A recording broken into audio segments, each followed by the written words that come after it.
भक्ति दास की चैनल की ओर से प्यारे भक्तों को सब प्रेम राधे राधे।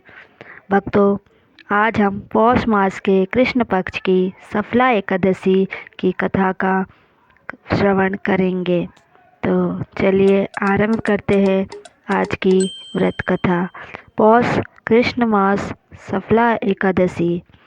भगवान कृष्ण बोले, हे युधिष्ठिर, मैं दान, स्नान, तीर्थ, तप इत्यादि शुभ कर्मों से शीघ्र प्रसन्न नहीं होता हूँ। एकादशी व्रत करने वाला मुझे प्राणों से समान प्रिय है। पौष मास के कृष्ण पक्ष की एकादशी का नाम सफला है। सब कार्यों को सफल बनाने वाली यह एकादशी है। इसमें नारायण जी की पूजा होती है। ऋतु अनुसार फल फूल तथा धूप दीप इत्यादि से पूजन करना चाहिए। इसके महात्म्य की कथा भी मैं तुम्हें सुनाता हूँ, प्रेम से सुनो। चंपावती नगरी में महिष्यमात नाम का राजा राज करता था। उसके 4 पुत्र थे। बड़े पुत्र का नाम लुम्पक था। वह बड़ा दुराचारी था। मांस, मदिरा, पर स्त्री गमन, वेश्याओं का संग इत्यादि कुकर्मों से संपूर्ण था। पिता ने उसे अपने राज्य से निकाल दिया। वन में एक पीपल का वृक्ष था जो भगवान को भी प्रिय था।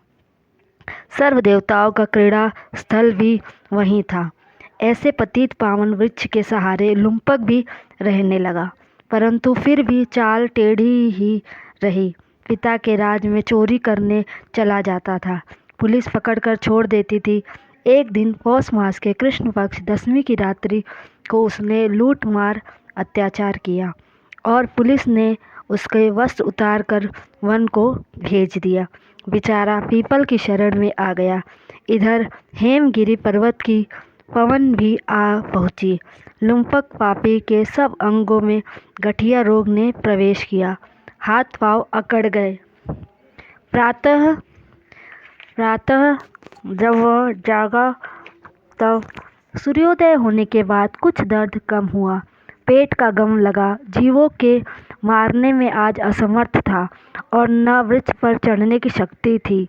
नीचे गिरे हुए फल बिन लाया और पीपल की जड़ में रख कर कहने लगा, हे प्रभु, वन फलों का आप ही भोग लगाइए। मैं अब भूख हड़ताल करके शरीर को छोड़ दूंगा। मेरे इस कष्ट भरे जीवन से मृत्यु ही भली है। ऐसा कहकर प्रभु का ध्यान करने लगा और ध्यान में मग्न हो गया। रात्रि भर उसे नींद न आई। भजन कीर्तन प्रार्थना करता रहा, परंतु प्रभु ने उन फलों का भोग नहीं लगाया। प्रातःकाल हुआ तो एक दिव्य विमान आकाश से उतरकर उसके सामने प्रकट हुआ और आकाशवाणी द्वारा नारायण जी कहने लगे, तुमने अनजाने में सफला एकादशी का व्रत किया। उसके प्रभाव से तुम्हारे समस्त पाप नष्ट हो गए। अग्नि को जानकर या अनजाने हाथ लगाने से हाथ जल जाते हैं, वैसे ही सफला एकादशी को भूल कर रखने से भी उसका प्रभाव पूर्ण रूप से प्राप्त होता है। अब तुम इस घोड़े पर सवार होकर पिता के पास जाओ, राज मिल जाएगा। सफला एकादशी सर्व कार्य सफल करने वाली है। प्रभु की आज्ञा से लुम्पक को राजगद्दी पर बिठाकर उसका पिता वन में तप करने चला गया। लुम्पक प्रजा सहित सफला एकादशी का व्रत विधि सहित किया करता था। भगवान की कृपा से सुंदर स्त्रियां आईं और सुंदर पुत्र हुए। फिर वृद्धावस्था प्राप्त होने पर पुत्र को राजगद्दी देकर मन को स्थिर करके विष्णु की भक्ति में तत्पर होकर वन को चला गया। इस प्रकार अपनी आत्मा को वश में करके वैकुंठ लोक में चला गया। इस प्रकार से जो सफला एकादशी का व्रत करते हैं वे इस लोक में यश लेकर निसंदेह मोक्ष को प्राप्त करते हैं। हे विशानपते, सफला के महात्म को सुनने से मनुष्य राज सुयज्ञ का फल पाकर स्वर्गलोक में निवास करता है। सफला एकादशी के महात्म्य को सुनने से अश्वमेघ यज्ञ का फल मिलता है।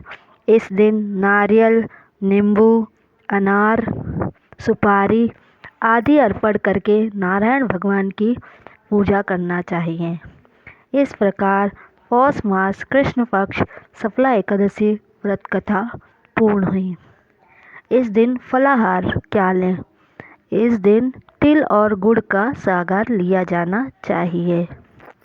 धन्यवाद। राधे राधे।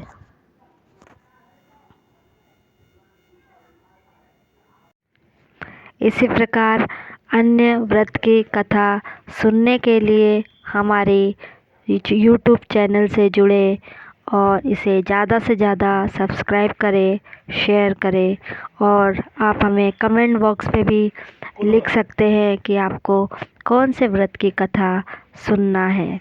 हम आपकी इस कथा के लिए ज़रूर प्रयास करेंगे और अपने वीडियो में उसे शामिल करेंगे। धन्यवाद। राधे राधे। ओम नमो भगवते वासुदेवाय। राधे राधे।